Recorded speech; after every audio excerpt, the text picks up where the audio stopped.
Bismillahirrahmanirrahim. Wa qala musannif rahimahullahu ta'ala wa nafa'na bihi wa fi ulumihi wa fid dharaini amin ya rabbal alamin. Bismillahirrahmanirrahim. Wa qala Rasulullah sallallahu alaihi wasallam, utlubul hawaija bi'issatil anfus fa innal umura tajri bil maqadiri. Rawahu Ibnu Asyakir an Abdullah ibni Basri. Artinya telah bersabda Rasulullah sallallahu alaihi wasallam, utlubul hawaija, carilah kebutuhan hidup, bi'izzatil anfus, dengan senantiasa menjaga harga diri. Fa innal umura, karena segala urusan, segala persoalan itu tajri bil maqadiri, berjalan sesuai menurut ketentuan atau takdir. Rawahu Ibnu Asyakir, hadis riwayat Imam Ibnu Asyakir, sumber dari an Abdullah ibni Basri, Abdullah bin Basri. Hadirin jamaah yang dimuliakan Allah subhanahu wa ta'ala, mencari kebutuhan hidup itu hukumnya wajib, namun harus dilakukannya dengan tetap menjaga harga diri. Jangan sampai berbuat yang tidak baik. Kenapa? Sebab, nah di sini sebabnya. Sebab rizki atau nasib seseorang itu sudah ditentukan oleh suratan takdirnya. Istilah kata, ya, meskipun kita mencari nafkah, mencari kebutuhan hidup dengan menjatuhkan, mengorbankan harga diri, kalau belum ditakdirkan Allah, maka tidak akan tercapai. Tuh, ya, paham?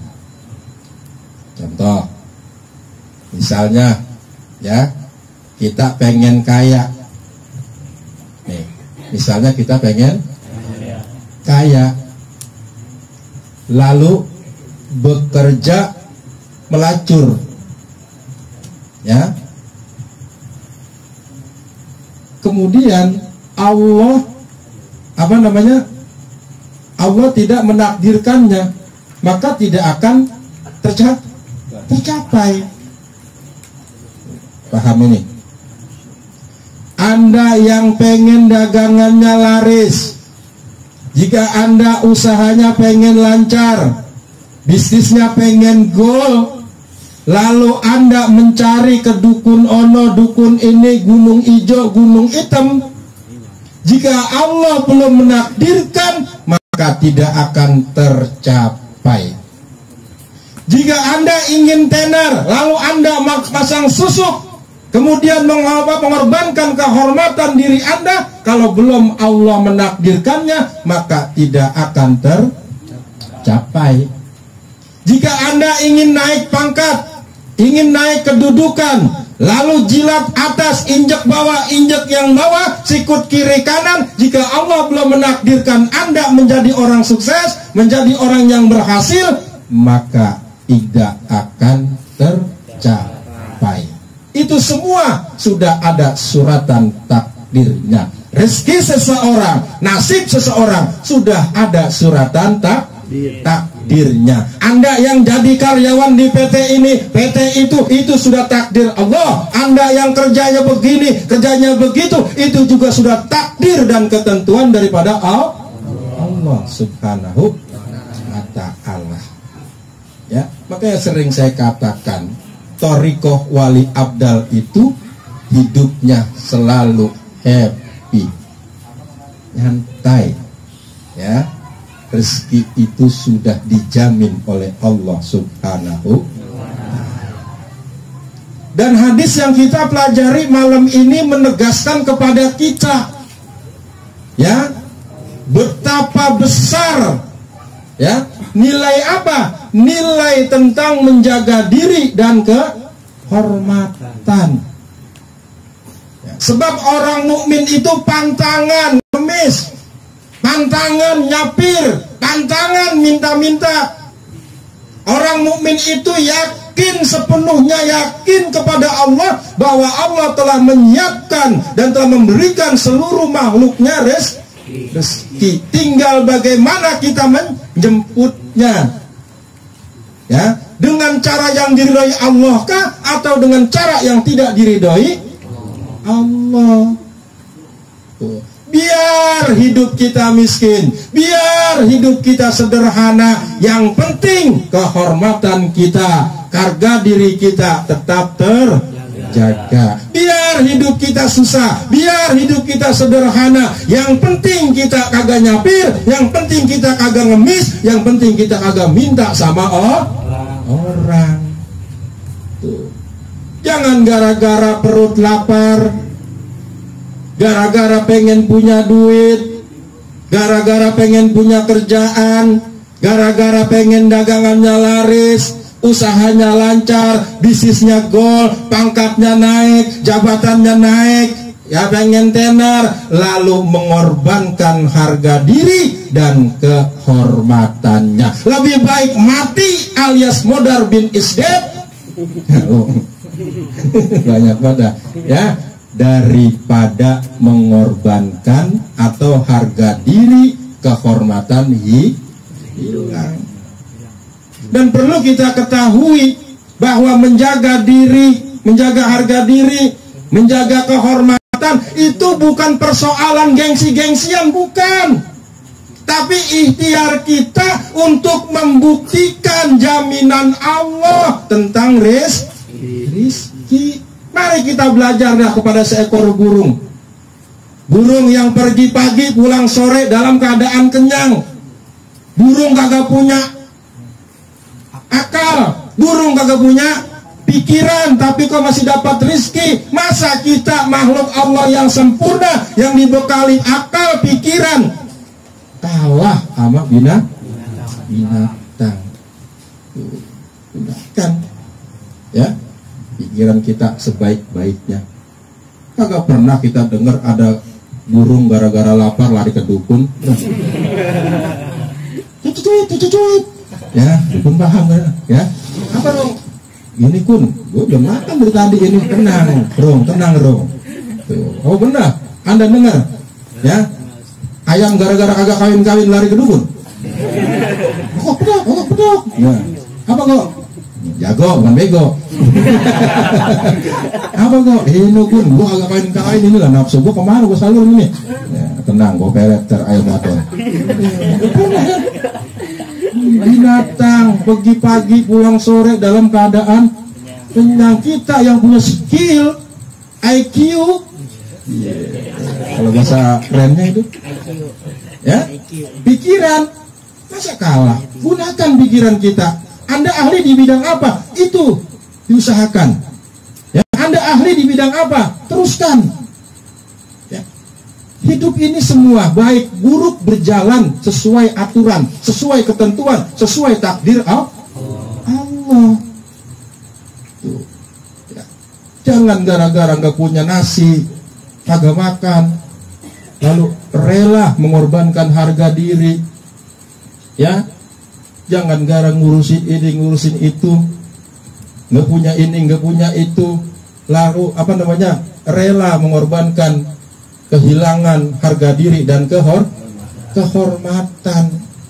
Jangan, usaha, cari usaha, jangan menyerah. Ya, kalau belum ada, cari ikhtiar terus. Ya, tujuannya ikhtiar agar betul-betul apa yang udah Allah jamin, apa yang udah Allah izinkan, ya, itu benar-benar tercapai. Tuh. Hari ini kita gagal, besok kita usahakan lagi. Kan ada pepatah, kegagalan adalah guru yang paling bijak. Hari ini gagal, besok gagal, goblok dah. Goblok kan ya? Kemarin gua jalan di situ jatuh, jalan situ lagi jatuh, emang goblok. Bener nggak itu? Lalu pengalaman masih jatuh baik. Mau belajar jalan. Ya, harus tetap menjaga harga diri dan kehormatan kita. Tenang, sudah diatur sama Allah. Ya, tinggal kita menjemput rezeki ini. Bagaimana rezeki udah disediakan. Manusia kagak bisa bikin rezeki, manusia tugasnya jemput. Ya, apakah rezeki ada di sebelah kulon, ada di sebelah wetan, cari. Di sebelah kulon nggak ada, sebelah wetan kali. Begitu caranya. Jangan sampai mengorbankan harga diri, menjatuhkan harga diri. Anda yang kerja walaupun kepanasan, bersyukur. Anda yang kerja capek walaupun tangan sampai pada melepuh, pada melecah, bersyukur. Itu rezeki dari Allah. Berkahnya luar biasa. Ini saya mau cerita, mau dengar nggak? Mau kan ya, kagak bayar ya? No, ya? Ketika Rasulullah dan para sahabat-sahabatnya baru saja selesai dari perang Tabuk, ya, baru selesai daripada perang Tabuk, tiba-tiba Rasulullah berjumpa dengan seorang buruh, ya, tukang belah batu. Dilihat tangannya sama Rasulullah dan sahabat. Tuh orang wajahnya merah kayak teman-teman karena kesengat matahari, saking panasnya, ya kerja di lapangan begitu. Tangannya mengelupas, ya, sebagian ada yang melepuh, ngocoh kalau bahasa kita, ya. Kemudian Rasulullah bertanya, wahai Fulan, kenapa tanganmu itu terkelupas dan melepuh? Ya Rasulullah, kata orang tersebut, saya kerja sebagai buruh pembelah batu di gunung. Ya, saya belah-belah itu batu. Setelah selesai, saya bawa ke pasar untuk saya jual dan uangnya untuk menafkahi keluarga. Apa yang dilakukan Rasulullah? Rasulullah ambil tangan orang itu, pegang tangan orang itu, kemudian Rasulullah cium tangannya. Masya Allah. Kemudian Rasulullah bersabda, inilah salah satu tangan yang tidak akan pernah disentuh api neraka selama-lamanya. Saking tingginya nilai keberkahan orang yang kerja demi menghidupi keluarga. Sampai-sampai Rasulullah dalam sabda yang lain, riwayat Imam Tabrani, barang siapa yang bekerja untuk menafkahi keluarganya, maka ia termasuk fisabilillah. Artinya berjihad di jalan Allah. Barang siapa yang bekerja untuk menafkahi kedua orang tuanya sudah lanjut usia, berarti termasuk fisabilillah, jihad di jalan Allah. Anda punya orang tua nih sudah lanjut usia, udah kagak udah nggak mampu kerja dengan gitu, ya. Terus Anda punya gaji, Anda bagi, itu sama juga fisabilillah, sama artinya jihad di jalan Allah. Barang siapa yang bekerja untuk dirinya sendiri, agar tidak ngapir, agar tidak ngemis, agar tidak minta-minta, itu artinya termasuk fisabilillah, berjihad di jalan Allah. Tapi kalau niatnya kerja, ntar besok malam minggu tenang, gue bayarin lo mabok, setan itu.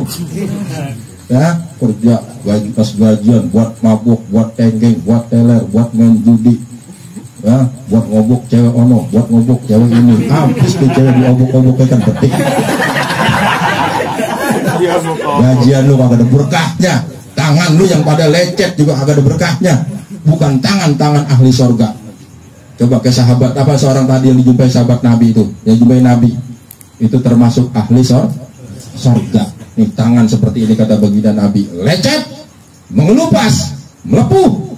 Nih tangan demi menafkahi keluarganya, di tangan tidak akan pernah disentuh api neraka selama-lamanya. Anda yang kerja capek, walaupun bersihin got kotor, Anda yang kerja bagian mesin, walaupun belepotan sama oli, itu nanti oli jadi saksi. Insya Allah kalau tujuan Anda bagus, niat Anda baik, menafkahi keluarga, menafkahi orang tua, dan menafkahi diri sendiri, agar jangan sampai nyapir, ngemis, minta-minta, Anda insya Allah terbebas daripada api neraka. Alhamdulillah. Yang terakhir saya mau cerita, ya, jangan sampai kita korbankan harga diri kita gara-gara perut lapar. Jangan sampai kita korbankan kehormatan kita gara-gara kagak punya duit. Dari duit susah, apalagi zaman sekarang ini disebut era globalisasi, di mana keadaan serba mahal, serba menuntut. Ya, kemarin sudah saya katakan, pengen ini, bawaannya pengen utang, niat itu pengen utang, niat ini pengen utang. Sekarang ini kita lagi dihebohkan dengan virus corona, ya, virus corona. Tuh, di grup-grup sudah ramai tersebar, tersiar.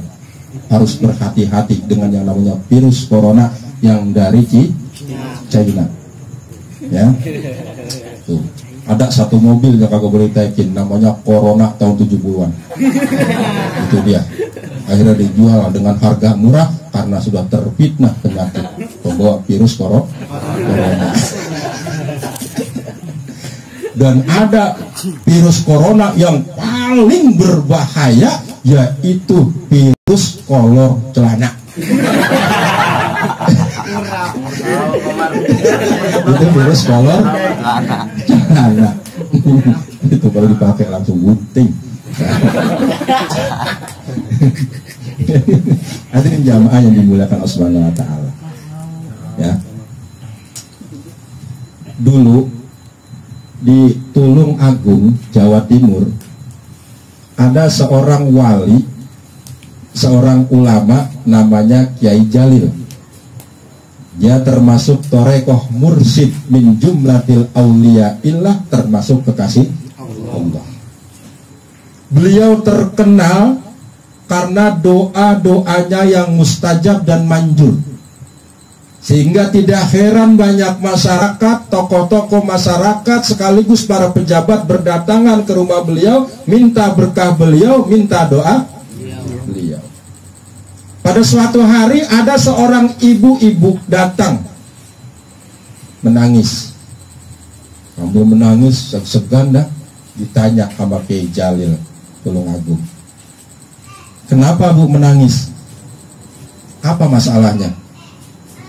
Begini Kiai, saya sudah 2 tahun ditinggal suami saya. Saya memiliki 4 anak, menanggung biaya hidupnya, biaya belajarnya. Tolong doakan Kiai agar usaha saya laris, agar dagang biar laris, biar usaha saya lancar. Ya ibu, dagangannya apa? Udah Kiai doain aja dah, biar dagangan saya laku. Kiai Jalil seorang wali, tahu kerjaan ibu-ibu, ya, udah dibaca. Ini ibu-ibu kerjaannya apa? Udah Kiai doain aja, ya. Baiklah Bu, karena rasa ulas Kiai Jalil didoakan dah. Saya doa Bu ya, ibu aminin. Iya Kiai, iya Kiai. Bismillahi Allahumma laris. Itu ibu amin, amin, penuh keyakinan. Pulang deh nih ibu-ibu. Setelah pulang, selang 1 minggu balik lagi ke rumah tuh Kiai. Assalamualaikum, salam. Nangis. Nah, kenapa nangis Bu? Ibu yang kemarin ke rumah saya kan? Iya Kiai. Terus ibu kenapa nangis? Tolong Kiai, cabut lagi doanya. Cabut lagi doanya, cabut. Saya kelarisan, saya kelakuan. Kebuatan laris, kebuatan laku, Kiai saya tolong cabut, saya kagak kuat. Pagi 3 orang saya layanin, sore 4 orang, malam 5 orang, saya kagak kuat. Kiai tolong cabut lagi doanya. Paham kerjaannya? Jualan dendeng mentah. Tolong Kiai cabut lagi doanya, saya gak kuat. Saya kebuatan laku, saya kebuatan laris. Pagi 3, sore 4, malam 5, saya gak kuat Kiai. Detik ini saksikan Kiai, saya bertobat, tobatan nasuha. Kiai Jalil tersenyum, alhamdulillah. Tuh bedanya ulama dulu sama ulama sekarang. Kalau ulama sekarang, ya datang tuh wadon begitu kalau Ustaz amin, Ustaz doain saya, kerjaan lo apa? Ini Ustaz begini-begini, begini, begitu kalau saya. Ya, pasti sono, terus mau jadi kena dampak sono, begitu paling. Ya, tapi ulama dulu dengan ulama sekarang beda. Yanzuruna ilan nas, ya, bi ainir rahmah, yang memandang orang, melihat orang dengan rahmat kasih sayang Allah. Tuh, ya, itu akhirnya tobat kan, gara-gara kecapean, gara-gara kelakuan, gara-gara kelarisan. Oh, tobat akhirnya. Tuh, rahmat Allah. Belum takdir Allah tuh orang, ya. Kalau kagak nyampe target, nggak nyampe jadi kaya. Padahal kan sehari 3, pagi 3, sore 4, malam 5, lah kali sejuta ada berapa? Ya, 7 kali 5 berapa? Tambah 5. 12 kali sejuta. Nggak punya apa? Alphard sebulan. Alphard atau apa namanya Pajero. Lah karena belum ada takdir Allah belum menghendaki, maka nggak tercapai. Akhirnya apa? Kebuatan laku, kebuatan laris, dia yang nyerah, dia yang tobat, minta dicabut doanya kiai, cabut doanya kiai. Lu mau doain begitu? Ya, kembali lagi kepada persoalan. Jadi carilah rezeki dengan senantiasa menjaga harga diri. Nih cikal bakal calon bapak nih, ya, cari ya rezeki yang halal, rezeki yang berkah. Kalau belum dapat, jangan sampai kita terbujuk, jangan sampai kita terayu gara-gara pekerjaan ini, gara-gara suatu pekerjaan yang kira-kira nantinya menjadikan iman kita hilang, harga diri kita hilang, kehormatan kita hilang. Lebih baik gua mati daripada gua ngerjain itu. Gitu caranya. Paham? Buat apa hidup sementara di dunia walaupun kaya tapi di akhirat sengsara selama-lamanya? Ini kagak baik. Oleh karena itu mari cari kebutuhan hidup dengan senantiasa menjaga harga diri. Kenapa? Nah ini yang kita yakinin, Pak Innal umuro, karena segala sesuatu, segala persoalan, segala urusan tajri bil maqadi, diri berjalan, ya, itu sesuai apa? Ketentuan, sesuai takdir Allah. Dia miskin itu takdir Allah, dia kaya itu nasib dia, rezeki dia. Dia kerja di PT ini jadi karyawan, itu rezeki dia, itu nasib dia. Kita kerja di sini jadi ini, kerjaannya rendah, ya, itu juga rezeki dia, takdir Allah Subhanahu wa ta'ala. Jalanin takdir Allah, jangan menolak takdir. Jangan kayak lagu Tenda Biru. Tuh, tak sengaja lewat depan rumahmu tanpa undangan, ya. Takdir memang kejam, itu katanya, ya. Tak mengenal perasaan, bukan takdir kejam, tak mengenal perasaan. Lu begitu lebih baik daripada lu kaya nanti bakalan apa? Sombong kah? Lupa diri kah? Ya. Kan berapa banyak orang-orang yang tadinya kaya, sombong, kagak mau kenal tetangga, keluar dari rumah kaki kagak nepak tanah. Kuntilanak. Iya, artinya apa? Ya, pulang pergi naik motor, pulang naik motor, pergi naik mobil, pulang naik mobil, kan kagak nepak tanah kaki.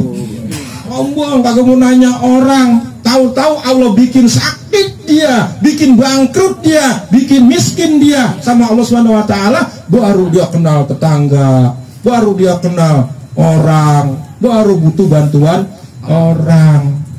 Ya, tetangganya nggak ngomong di hati doang, begitu kalau kemarin kaya lu kagak inget. Ya, jadi kita harus bersyukur dah kepada Allah. Walaupun hidup kita miskin, sederhana, tapi pantangan bagi kita nyapir, pantangan bagi kita minta-minta, ya, pantangan bagi kita ngemis. Karena orang yang ngemis besok pada hari kiamat mukanya rata tanpa daging besok di hari kiamat. Ya, ngemis itu memang halal, boleh. Tapi bagi orang yang pada saat itu kedesak, darurat, ya, kepepet, boleh. Tapi bagi orang yang hidupnya lapang, itu haram hukumnya. Minta. Tuh, paham ini? Ya, boleh minta-minta. Dengan catatan kepepet banget.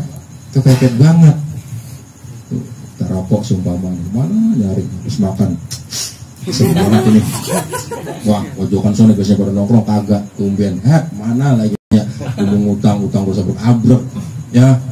Dibego utang gue 1 juta sama dia. Mana ini ya? Ya, biarin dah. Gue minta sama siapa ini, Mamedi kali dia. Gue bilang kata Mamedi, halo, wah, tumen-tumen sopan banget ya, biasanya Mamedi. Dut, begitu biasanya. Ada tumen-tumen Mbak Mamedi bilang, bos, halo bos. Itu berasa. Ada apa? Rokok jangan-jangan. Paham dah. Maka ya, ini udah kagak mungkin baca lagi, lu minta rokok kan? Baca. Iya. Makasih di, lu syukur begitu ya. Silakan. Ya, jangan sampai kita binasa. Maksudnya boleh kita ngemis dengan catatan kepepet banget, butuh banget ya, daripada kita mati tuh, ya. Hadirin jamaah yang dimuliakan Allah Subhanahu wa taala, itulah pelajaran yang kita pelajari. Jadi di pelajaran ini malam kita belajar tentang menjaga harga diri atau memelihara harga diri dan kehormatan. Wallahu a'lam bishawab.